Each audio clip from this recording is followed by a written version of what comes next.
Good morning दोस्तों। आज हम पढ़ेंगे भारत के प्रमुख पर्वत एवं पहाड़ियाँ एवं मध्य प्रदेश की पर्वत एवं पहाड़ियाँ। देखिए, आपको इस डायग्राम से काफ़ी कुछ स्पष्ट हो जाता है। यहाँ पर्वत है आपका, पठार और पहाड़ी।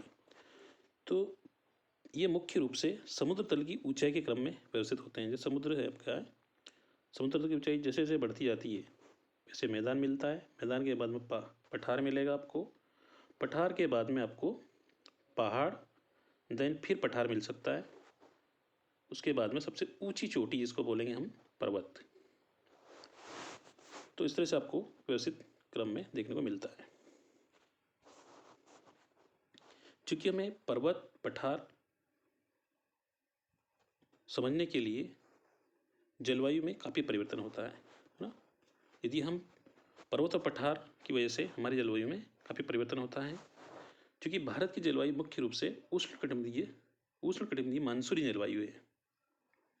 तो ये आपका क्वेश्चन हो सकता है किसी भी परीक्षा में कि आपकी भारत की जलवायु किस प्रकार की जलवायु है। तो भारत की जलवायु उष्णकटिबंधीय मानसूनी जलवायु है, मानसूनी प्रकार की जलवायु है। ये इसका रीजन मुख्य रूप से आपको इस डायग्राम में देखने को मिलेगा। क्योंकि नीचे आपकी कर्क रेखा दी गई, मकर रेखा है और ऊपर आपकी कर्क रेखा है। तो हम दक्षिण की तरफ देखेंगे तो आपकी मकर रेखा है 23 डिग्री 23.5 साउथ में है, और भूमध्य रेखा के ऊपर आपको नॉर्थ में 23.5 डिग्री कर्क रेखा है। तो इन दोनों के मध्य में हमारा भारत भी पड़ता है। जैसे देखिए आप यहाँ पे, हम आगे और देखेंगे, कर्क रेखा के बारे में चर्चा करेंगे। तो अफ्रीका के बाद में हमारा एशिया आ जाता है। एशिया और अफ्रीका के बीच में ये आपकी यहाँ पे कर्क रेखा भारत के मध्य से होकर गुजरी है, जिसके कारण हमारे भारत की जलवायु उष्णकटिबंधीय मानसूनी जलवायु हो जाती है। मानसून, भारतीय मानसून का वर्णन सबसे पहले अरब विद्वान अल मसूदी ने किया था। मानसून शब्द की उत्पत्ति अरबी भाषा में मौसमी शब्द से हुई है, जिसका अर्थ है मौसम के अनुसार दिशा बदलने वाली पवनें। किसी भी देश की जलवायु निर्भर करती है उस स्थान की ऊंचाई। तो हम क्यों पढ़ रहे हैं इसको कि किसी भी देश की जलवायु, ये पॉइंट नोट करने लायक है आपके लिए। हम आखिर जलवायु क्यों पढ़ रहे हैं, तो उस स्थान की जलवायु निर्भर करती है कि उस स्थान की ऊंचाई निर्भर करती है कि आपकी जलवायु में परिवर्तन क्या हो सकता है। वहाँ पर पहाड़ों की स्थिति, ठीक है, उस स्थान की समुद्र से दूरी, समुद्र दूरी कितनी है ये भी देखने को मिलेगा। वह स्थान किस अक्षांश पर स्थित है, ठीक है। नेक्स्ट, तो हमारे भारत में हम देखेंगे तो भारत की कुल लंबाई आपको देखिए यहाँ पे 37 डिग्री 6 मिनट उत्तरी अक्षांश से नीचे आपको 8 डिग्री 4 उत्तरी अक्षांश तक है आपका फैला हुआ है भारत, है ना।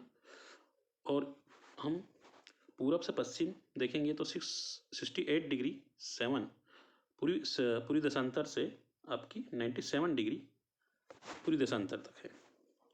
तो इस क्रम में हम देखेंगे तो हम ये मुख्य रूप से आपको ये समझाना चाह रहे हैं कि यहाँ पे आपकी जो कर्क रेखा गई है, ये कर्क रेखा मुख्य रूप से 8 प्रदेश से होकर गुजरी है। क्योंकि यहाँ पे टाइमलाइन भी आपको दिखाई गई है। जो टाइमलाइन हमारी गुजरी है ये आपकी यूपी, मध्य प्रदेश, छत्तीसगढ़ और आंध्र प्रदेश से, है ना।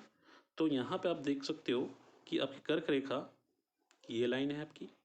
यहाँ देखिए आपको फर्स्ट में हमारा पड़ेगा गुजरात, उसके बाद राजस्थान, मध्य प्रदेश, छत्तीसगढ़, झारखंड, पश्चिम बंगाल, त्रिपुरा और मिजोरम, यहाँ से कर्क रेखा गुजरती है। इस कारण हमारे जो भारत की जलवायु है या मध्य प्रदेश की जलवायु है मुख्य रूप से आपकी उष्णकटिबंधीय मानसूनी जलवायु है। यहाँ पे आप टाइम लाइन देखोगे तो टाइम लाइन में हमारी जो गुजरी है वो मध्य प्रदेश के सिंगरौली जिले से और यूपी के सेंटर से, है ना। तो इसलिए हम यहाँ पे 25 मिनट का हमारा अंतर होता है। जैसे सिंगरौली में यदि हमारे दिन पहले निकलेगा, कब? आपके अलीराजपुर से पहले, 25 मिनट पहले। ठीक है। नेक्स्ट ये मध्य प्रदेश का नक्शा है। हम बात कर रहे थे सिंगरौली की, तो देखिए यहाँ से आपकी टाइम लाइन गुजरेगी, है ना। 0 डिग्री अक्षांश यहाँ पे 82 डिग्री पे है, तो यहाँ से गुजरेगी। तो आपका यहाँ पे 25 मिनट आगे चलेगा समय, किससे? अलीराजपुर जिले से। ठीक है, इसलिए हमने इसको शो किया था। और आप इसको समझ सकते हो कि हमारा जो प्रदेश है, मध्य प्रदेश है, 5 राज्यों से घिरा हुआ है। ठीक है, मुख्य रूप से 5 राज्यों से घिरा हुआ है। और दूसरा अगर हम देखना चाहें इसमें, तो इसमें आपको समवर्ती जिले 35 है ना। इसमें भी समवर्ती जिले आपके बढ़ चुके हैं, चूँकि यहाँ पे एक आपका मऊगंज जिला बन गया, और यहाँ पे सीमावर्ती जिले में आपका मऊगंज जिला बना है, और यहाँ पे आपका पांडुरना। तो इसलिए यहाँ पे आपकी जो संख्या हो जाएगी 37। ठीक है। देन आपका अंतर्वर्ती जिले में यहाँ पे आपका मैयर जिला बन चुका है ना। तो मैयर जिले में भी आपको यहाँ पे 18 जिले हो जाएंगे। इस तरह से हम इसको दिखाना चाह रहे थे कि आपकी जो कर्क रेखा है वो कौन कौन से जिलों से होकर गुजरी है। तो देखिए यहाँ पे रतलाम आएगा, उज्जैन, शाजापुर, भोपाल, विदिशा, सागर, दमोह, कटनी, शहडोल, उमरिया, है ना। ये सिंगरौली से नहीं जाती है, आपकी डायरेक्ट निकल जाती है। तो ये मुख्य रूप से आपके 14 जिलों से होकर गुजरती है। देखिए यहाँ हम देख सकते हैं 14 जिलों से होकर गुजरी है।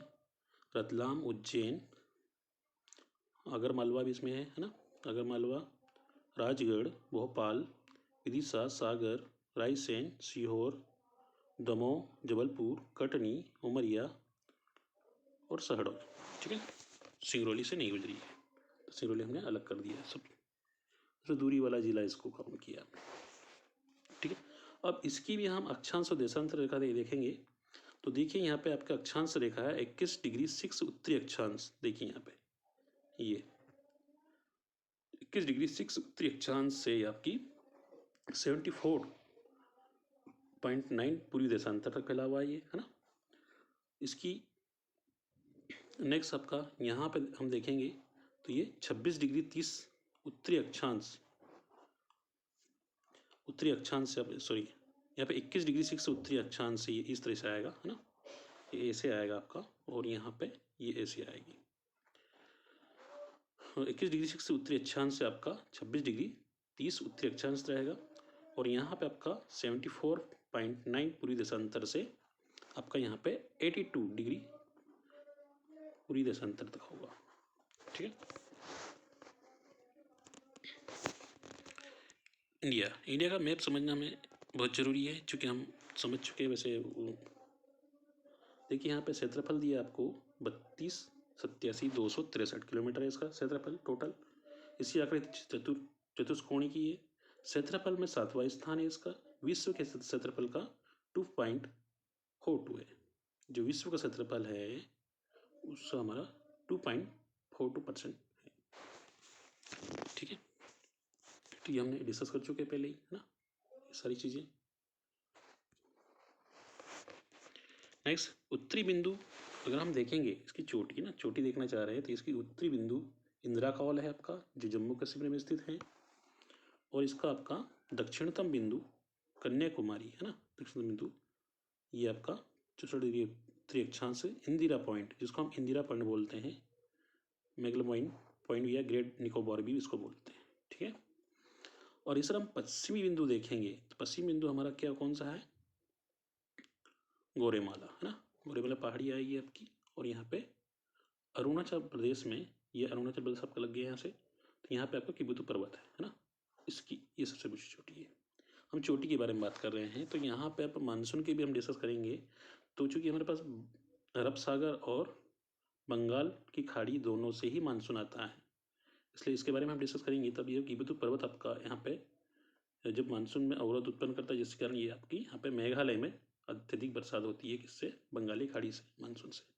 और यहाँ पे आपको अरब सागर से जब मानसून उत्पन्न होता है केरल से स्टार्ट होता है, और यहाँ हमारे मध्य प्रदेश में यहाँ पहुँचता है। तो आगे हम डिस्कस करेंगे अच्छे से, है ना, पर्वतों में। स्थलीय सीमा की कुल लंबाई कितनी है?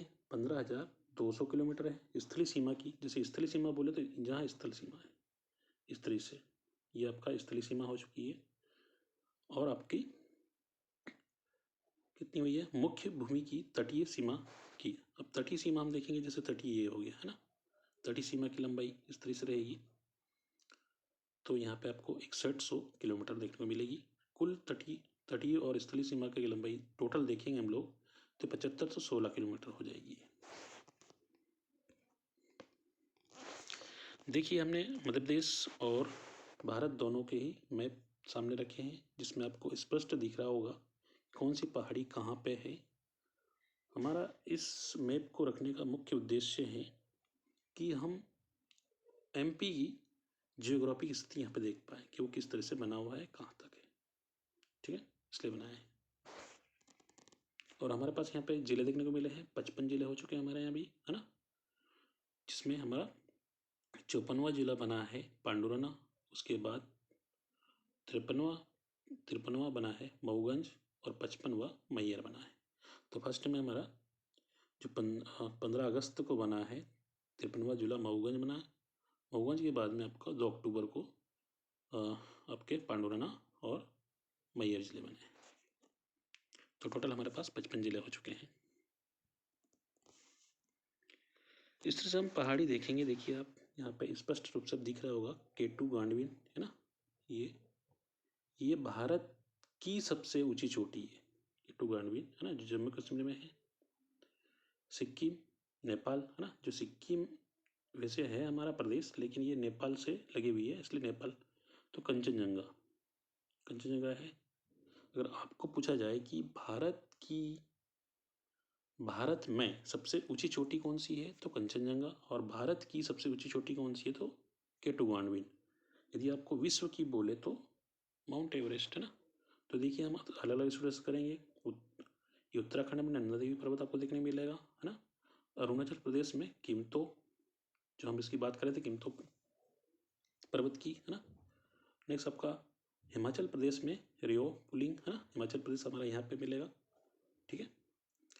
म्यांमार, नागालैंड में सरामती, पश्चिम बंगाल में संद कुफू, मणिक, माउंट टेपू, केरल में अनाईमुड़ी, है ना, और तमिलनाडु में डोडाबेटा। ये पर्वत देखने को मिलेंगे। हम आगे डिस्कस करेंगे इसके बारे में। पर्वत मुख्य रूप से 4 प्रकार के होते हैं। अब पर्वत को भी हमें समझना जरूरी है कि वो किस तरह से पर्वत बने हैं, है ना। तो होल्डन माउंटेन या वलित पर्वत, भ्रंश या खंड पर्वत, ब्लॉक माउंटेन, ज्वालामुखी पर्वत, वल्केनिक माउंटेन, अवशिष्ट पर्वत, रिलिक्ट रेसिडुअल माउंटेन। तो हम आपको इस पर्वत के प्रकार समझाने के पीछे एक हमारा उद्देश्य है कि जो हमारे एमपी में पर्वत पाए जा रहे हैं वो भ्रंश एवं खंड ब्लॉक माउंटेन है। ठीक है। वलित पर्वत, जब चट्टान में पृथ्वी की आंतरिक शक्तियों के कारण मोड़ या वलन पड़ता है तो उसे वलित या मोड़दार पर्वत कहते हैं। देखिए, ये अचानक मोड़ उत्पन्न हो गया है ना, तो इस कारण आपको वलित पर्वत बोलते हैं। ये एकदम वहीं पे गुच्छा बना के बढ़ रहे हैं। ये विश्व के सबसे युवा, है ना, विश्व के सबसे युवा, ऊंचे तथा सर्वाधिक विस्तृत पर्वत है। हिमालय, जिसमें हिमालय भी आ जाएगा आपका, अल्पाइन पर्वत समूह, इराकी, एंडीज, अपलेशियन, एटलस, कॉक्रेस आदि वलित पर्वतों के उदाहरण हैं। ब्लॉक माउंटेन, हम इसकी इसीलिए हमने पर्वत रखे थे क्योंकि हमारे जो नर्मदा नदी यहाँ, जैसे देखिए आप, है ना, इस तरह से आपकी सतपुड़ा और विंध्याचल पर्वत के बीच में गुजरी है, जिससे जो घाटी है वो काफ़ी नीचे धस चुकी है, तो हम इनको ब्लॉक माउंटेन बोलते हैं। खिंचाव के कारण धरातलीय भागों में दरारें या भ्रंश पड़ जाती है। खिंचाव हुआ उनमें, तो उनमें क्या हुआ, दरारें या भ्रंश घाटी पड़ गई ना, जिससे धरातल का कुछ भाग ऊपर उठ गया है ना, जो मालों का पठार है ऊपर उड़ गया है ना, और वो नीचे धस गई नर्मदा का सोन घाटी, और कुछ भाग नीचे धस जाता है। इस प्रकार दरारें के समीप ऊंचे उठे भाग को ब्लॉक पर्वत कहते हैं। ठीक है। यूरोप महाद्वीप में वह ब्लैक फॉरेस्ट, पाकिस्तान की सॉल्ट्रेज व कैलिफोर्निया की सियरा नोवेदा ब्लॉक पर्वत के प्रमुख उदाहरण हैं। ठीक है, इसमें मध्य प्रदेश का नहीं दिया गया है, लेकिन मैं समझाना चाह रहा हूँ कि हमारे जो पर्वत श्रृंखला है सतपुड़ा और विंध्याचल, उसके आधार पर मैंने आपको बताया ये कि आपको ब्रंश या ब्लॉक पर्वत है। हम आगे और पढ़ेंगे, इसमें डिस्कस करेंगे इसमें। ज्वालामुखी पर्वत, वोल्केनो माउंटेन, ज्वालामुखी के उद्गार से देखिए यहाँ पे ज्वालामुखी उत्पन्न होती है, उसके द्वारा जो माउंटेन का निर्माण हुआ है उसको हम ज्वालामुखी पर्वत बोलते हैं। राख चूर्ण के संग्रहण से ज्वालामुखी पर्वत का निर्माण होता है। राख चूर्ण जो होता है, जैसे है ना, निकलेगा कुछ उसमें जावा हुआ, तो वो ठंडा होकर आपको पर्वत का निर्माण कर देता है। इसमें है अफ्रीका का किलिमंजारो, है ना, इंडीज का कोटोपैक्सी, माउंट रेनियर, हुड और सस्ता, संयुक्त राज्य अमेरिका फ्यूजियामा, जापान, विसुवियत इटली का और एकनागुआ चिली का ज्वालामुखी पर्वतों के उदाहरण है। नेक्स्ट हमारा अवशिष्ट पर्वत, रिलिक्ट रेसिडुअल माउंटेन। यह बहुत पुराने पर्वत होते हैं और अब इसका निर्माण नहीं होता है। ये अवशिष्ट पर्वत, जैसे अरावली पर्वत हमारा कौन सा हो गया, अवशिष्ट पर्वत है ना। देखिए अरावली यहाँ पे दिया होगा, है ना, तो हम आगे पढ़ेंगे इसको। और जब उनका निर्माण नहीं होता, अब नहीं हो रहा है ना, इन पर्वतों का धीरे धीरे नदियों द्वारा अपर्दन और अपक्षय होता है। नदी द्वारा क्या हो रहा है, अपर्दन, मतलब तो टूट रहे हैं ना धीरे धीरे, और अक्षय हो रहा है। यह पर्वत लगभग समाप्त होने वाले हैं। अवशिष्ट पर्वत के उदाहरण हैं। चूंकि हमारे अभी भारत में पर्वतों के संरक्षण के लिए कोई गाइडलाइन नहीं है, इसलिए वो धीरे धीरे छोटे होते जा रहे हैं। तो ये हमारे लिए भी ठीक है, क्योंकि पठार बन जाएंगे धीरे धीरे। वो हमने समुद्र तल से ऊंचाई के क्रम में देख ही चुके हैं कि अगर पठार बन जाए ज़्यादा बेटर है, वहाँ पर खेती वेती बाड़ी होगी और किसान को फायदा होगा। नेक्स्ट अब हम फर्स्ट पढ़ेंगे हिमालय पर्वत पढ़ेंगे। ठीक है, तो हिमालय पर्वत को 4 भागों में बांटा गया है। कब से, उत्तर से दक्षिण की दिशा में, है ना। हम उत्तर से दक्षिण इस क्रम की बात कर रहे हैं। ठीक है, मुख्य रूप से ऊंचाई क्रम की बात करें, ट्रांस हिमालय। देखिए ये फर्स्ट हमारा है ट्रांस हिमालय। ट्रांस हिमालय किसको बोलेंगे, जो हमारे 3 पर्वत है यहाँ पे, काराकोरम, जास्कर, है ना, काराकोरम, जास्कर और एक और पर्वत है यहाँ पे, है ना। नेक्स्ट आपका वृहद हिमालय, जो ये वाला ये वृहद हिमालय ये आपका फैला हुआ है ना, क्योंकि इसको हम ट्रांस हिमालय बोल रहे हैं, है ना। मध्य हिमालय, ये मध्य हिमालय आपका, है ना, और शिवालिक ये आपका यहाँ पे, क्योंकि शिवालिक पर्वत से ही हमारी गंगा नदी निकली है ना, यमुना नदी निकली है, और आपकी सिंधु नदी भी निकली है, वहीं से निकली है। तो ये आपका काफी इंपॉर्टेंट आपका शिवालिक हिमालय है ना। तो देखिए ये धौलागिरी है ना, धौलागिरी पर्वत आपका शिवालिक पर्वत मिलेगा, है ना। और आपका यहाँ पे कंचनजंगा, ये आपका इसमें मध्य हिमालय में है। ठीक है, मध्य हिमालय की छोटी ये है कंचनजंगा, जिसकी ऊंचाई है 8,598 मीटर। माउंट एवरेस्ट, देखिए ये आपका माउंट एवरेस्ट वृहद हिमालय की मलय का भाग है ना। इसकी ऊंचाई है, ये संसार का सबसे ऊंची चोटी है माउंट एवरेस्ट, 8,848 मीटर, इससे कोई ऊंची चोटी नहीं है। ठीक है, पामीर का पठार है, जिसको पामीर पठार हम संसार की छत मानते हैं। ठीक है, लेकिन पठार है वो, पर्वत नहीं है आपका। और केटू ग्वानविन, देखिए आपका यहाँ पे काराकोरम पर्वत से ही केटू ग्वानविन आइंस्टीन, ये भारत की सबसे ऊंची चोटी है, 8,611 मीटर इसकी ऊंचाई है। ठीक है, धौलागिर, यहाँ पे देखिए आप, इसका निर्माण सबसे बाद में हुआ और इसकी ऊंचाई सबसे कम है, किसकी, शिवालिक पर्वत की। मध्य प्रदेश बोले ना, यह हिमालय और शिवालिक के बाद की घाटी के पश्चिम में होता है। जैसे ये आपका हरिद्वार है ना, हरिद्वार और देहरादून ये आपके कहाँ पाए जा रहे हैं, शिवालिक पर्वत पर पाए जाते हैं, जहाँ से गंगा नदी और आपकी यमुना नदी निकली है। नेक्स्ट देखिए, हम हिमालय पर्वत से बाहर निकलेंगे तो हमें अरावली पर्वत देखने को मिलेगा, जो आपका ज़्यादातर भाग कहाँ पे, राजस्थान में फैला हुआ है। ये दिल्ली तक आपके पहाड़ी है, यहाँ से यहाँ आपका हरियाणा से होते हुए आपकी है ना गई है पर्वत श्रृंखला। गुजरात, राजस्थान में सबसे ज़्यादा हिस्सा इसका है। इसकी सबसे ऊंची चोटी, इसका क्वेश्चन आ सकता है आपको कि अरावली पर्वत की सबसे ऊंची चोटी यह गुरु शिखर है, ठीक है, जिसकी ऊंचाई 1722 मीटर है, ठीक है। सेकंड हमारा सतपुड़ा की पहाड़ियाँ। सतपुड़ा की पहाड़ियाँ देखो, ये नर्मदा नदी यहाँ पे और ये आपकी ताप्ती नदी, तो इसको ब्लॉक माउंटेन हम बोल रहे हैं ना, इसी को बोल रहे हैं ब्लॉक माउंटेन। सतपुड़ा की पहाड़ियों की सबसे ऊंची चोटी धूपगढ़ है।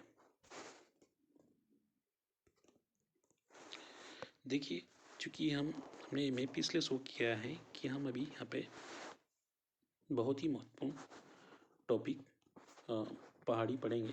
तो जैसे हम देखेंगे यहाँ पे, तो आप देख सकते हो कि ये जो हमारी नर्मदा नदी जो है, यहाँ से देखिए बड़वानी, खरगोन, खंडवा, हरदा, होशंगाबाद, नरसिंहपुर, जबलपुर और मंडला है ना, मंडला इस साइड, ये इस तरह से वही है ना, मंडला बीच में रहता आपका और ये अनूपपुर गई है, ठीक है, इस तरह से गुजरी है।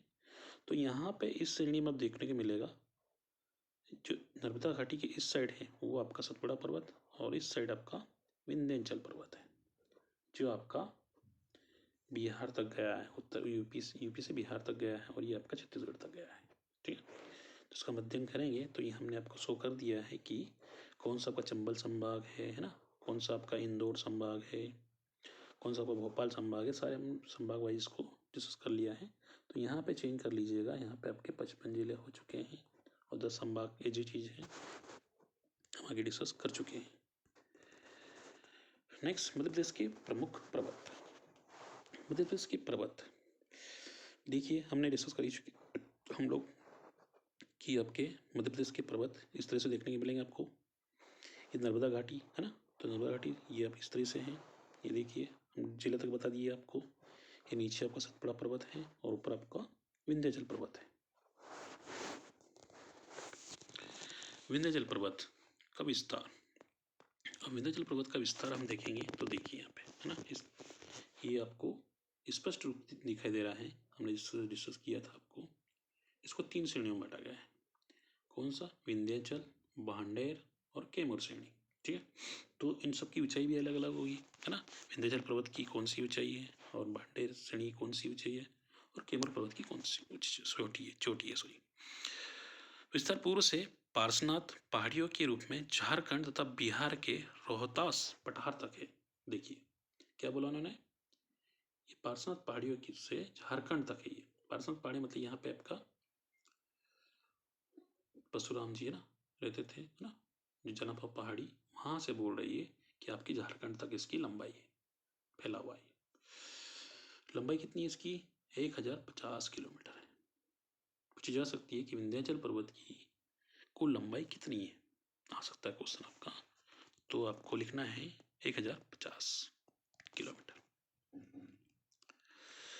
नेक्स्ट स्लाइड हमारी देखिए, हमने इसमें अलग अलग पहाड़ियों को दर्शाया है। देखिए यहाँ पे देखिए आपका ये सीगार चोटी आपको देखने को यहाँ मिलेगी, मालवा की सबसे ऊंची चोटी ये है, ठीक है।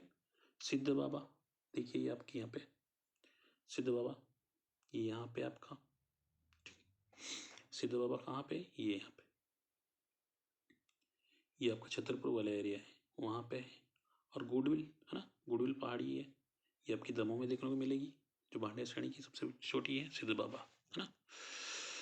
छतरपुर देखिए विस्तार है, पन्ना, छतरपुर, दमोह, किसका, भांडेर श्रेणी का। भांडेर श्रेणी का कहाँ तक है, पन्ना, छतरपुर, दमोह। और पूरी भाग में हम देखेंगे तो ये कैमूर पर्वत। हम आगे देखेंगे त्रिकुटा पर्वत भी है, जहाँ पे माँ शारदा का विशाल मंदिर है। अलाउद्दौला वहाँ अक्सर कुश्ती लड़ा करते थे है ना, इसके बारे में आपको फेमस कहानी देखने को मिलेगी। पूर्वी भाग और केन नदी का उद्गम स्थान भी यहीं पे, कहाँ पे, ये देखिए कैमूर कि ये आपकी यहाँ पे भांडेर श्रेणी से निकलेगी, चूँकि ये पन्ना की नदी है आपकी, है ना। ये पन्ना की नदी है, गुडविल छोटी है आपकी दमोह में, है ना, दमोह से आगे से। तो पूर्वी भाग में केन नदी का उद्गम यहीं से हुआ है। त्रिकुटा पर्वत है, यमुना और सोन नदी के मध्य जल विभाजक कार्य करती है, क्योंकि यहाँ पे यमुना नदी इस साइड से गुजरती है और यहाँ पे आपकी सोन नदी जाती है। तो यहाँ पे आपका जो कैमूर पर्वत के कारण ये आपस में नहीं मिल पाई है, ये आगे चल के गंगा में जाके मिलती है सोन नदी। ठीक है, इसका विस्तार जबलपुर, रीवा, सतना, सीधी, सिंगरौली में है। किसका? कैमूर पर्वत का। जबलपुर,